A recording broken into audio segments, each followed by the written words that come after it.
کیا کمال صلح ہے صاحب. یعنی اس وقت یوں کہیے کہ جزیرہ عرب کی جو پولیٹیکل ڈائنامکس تھی مکمل طور پہ تبدیل ہو کے رہ گئی. آئیے پہلے ذرا قرآن کی روشنی میں صلح حدیبیہ اور بیعت رضوان. بسم اللہ الرحمن الرحیم. اللہم صلی علی محمد وعلی آل محمد وبارک وسلم. جنید صاحب آپ نے نقشہ تو پورا کھینچ دیا. ہمارے سامعین غرض و غایت پوری طرح جان چکے ہیں. اب ہم اس واقعے کی جب تفصیل میں جاتے ہیں تو سب سے پہلی بات ہمارے سامنے یہ آتی ہے کہ مشرکین مکہ اور ان کے تمام حلیف قبائل اس بات پر متفق تھے کہ یریدون لیطفئوا نور اللہ بافواہہم واللہ متم نورہ ولو کرہ المشرکون. اللہ کا تو یہ فیصلہ تھا کہ اس نے اپنے اس نور کو مکمل کرنا ہے چاہے کتنا ہی مشرکوں کو کافروں کو ناگوار کیوں نہ گزرے. حضور نبی اکرم رحمت عالم صلی اللہ علیہ وسلم نے غزوہ خندق کے بعد ایک بہت پیاری بات دنیا کو بتا دی تھی کہ اب ہم نے آگے بڑھنا ہے. اب حق کے سامنے یہ جتنی رکاوٹیں ڈالنا چاہتے تھے ڈال چکے, اب یہ کبھی رکاوٹ نہیں ڈال سکتے اور یہ کبھی حملہ آور بھی نہیں ہوں گے. یہ بات تو آپ نے فرما دی. بے شک. اب اس کے بعد جو بات آپ نے بڑی پیاری فرمائی کہ صحابہ کرام بے چین تھے کہ اتنے مدت ہو گئی مکہ کو دیکھتے ہوئے بیت اللہ پر نظر ڈالے, تو نبی اکرم رحمت عالم صلی اللہ علیہ وسلم نے جب اپنا خواب بیان کیا جسے قرآن کریم ان الفاظ میں بیان کرتا ہے کہ لقد صدق اللہ رسولہ الرؤیا بالحق لتدخلن المسجد الحرام انشاءاللہ آمنین محلقین رؤوسکم ومقصرین, کہ آپ صلی اللہ علیہ وسلم نے یہ خواب سنا دیا کہ ہم طواف کر رہے ہیں, ہم سر منڈا رہے ہیں, ہم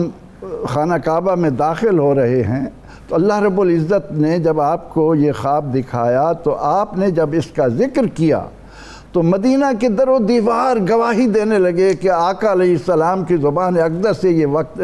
الفاظ نکلے ہیں, اب ہمارے لیے راہیں کھل رہی ہیں, اب ہم یقیناً جا کر اللہ کے گھر کی زیارت کریں گے. اب اس کے بعد جب یہ قافلہ چلتا ہے جہاں بازوں کا, جہاں فروشوں کا, جہاں نثاروں کا, تو پھر ہم یہ دیکھتے ہیں کہ اللہ رب العزت نے مسلمانوں کو یہ خوشخبری سنا دی, انا فتحنا لک فتحا مبینا, ہم نے آپ کو فتح مبین سے نوازا. صرف یہ خوشخبری نہیں سنائی.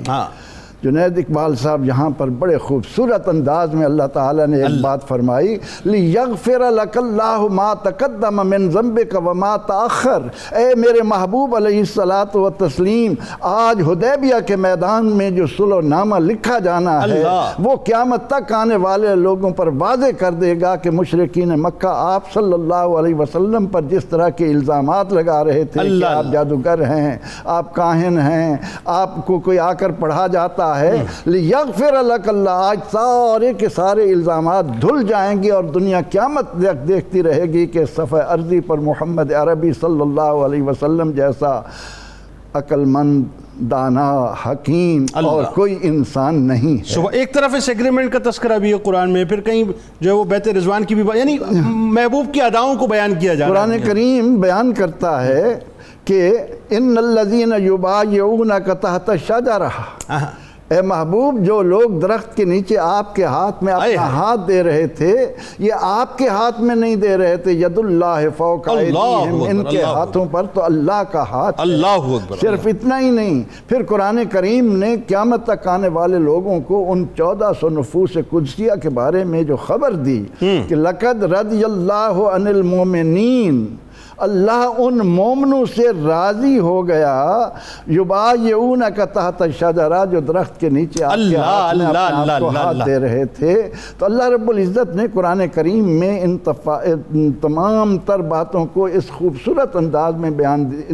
کیا کہ قرآن کا قاری, قرآن پڑھنے والا جب ان حروف کو زبان سے ادا کرتا ہے تو اس کا دل اللہ کی عظمت اور اس کے محبوب علیہ السلام کی محبت سے سرشار ہوتا ہے. اچھا پروفیسر صاحب ایک بات دیکھیں کتنی خاص ہے, غالباً میں اگر غلط نہیں تو حضرت سنان بن سنان رضی اللہ تعالیٰ عنہ, مطلب کس بات پہ, اس بات سرکار جو آپ کے دل مبارک میں اس بات پہ بیعت ہے, جو آپ چاہتے ہیں اس پہ بیعت ہے, یعنی اندازہ کیجئے کہ فدائیت کا عالم کیا ہے. جی ہاں, تمام صحابہ رضی اللہ عنہم حضور سید عالم صلی اللہ تعالی علیہ وسلم کے ساتھ فدائیت کے اس مقام پر کھڑے ہیں جس کا منظر عروہ بن مسعود ثقفی کی زبان سے مکے والے سنتے ہیں۔ آپ نے ان کے جتنے سفیر آئے ان کے ساتھ آپ نے جو رویہ اختیار کیا اور انہوں نے جو منظر دیکھے، ان میں سے عروہ بن مسعود ثقفی رضی اللہ عنہ کی باتیں جو امام بخاری اور امام سب نے بیان کی ہیں، وہ جب تک کوئی مومن ان کو پڑھتا رہے گا اس کا دل عظمت مصطفیٰ صلی اللہ علیہ وسلم سے لبریز ہوتا رہے گا کہ اس قدر جان نثاری کہ آقا علیہ السلام کا کھنگار بھی اگر زبان اقدس سے منہ سے باہر آئے تو صحابہ اس کو ہاتھوں پر لے لیں۔ حضور علیہ السلام وضو فرمانے لگیں تو صحابہ کی یہ کیفیت ہو کہ دیکھنے والا یہ کہے کہ پانی لینے کے لیے، وضو کا پانی لینے کے لیے یہ آپس میں جھگڑ پڑیں گے۔ اگر آپ صلی اللہ علیہ وسلم کوئی بات کرتے ہیں تو صحابہ کی یہ کیفیت ہو جاتی ہے گویا ان کے سروں پر پرندے بیٹھے ہیں، جو حکم ملتا ہے اس کو تکمیل کے لیے، اس کو پائے انجام تک پہنچانے کے لیے ایک سے ایک بڑھ کر آتا ہے۔ تو سارے یہ مناظر صلح حدیبیہ کے حوالے سے ہمارے سامنے آتے ہیں۔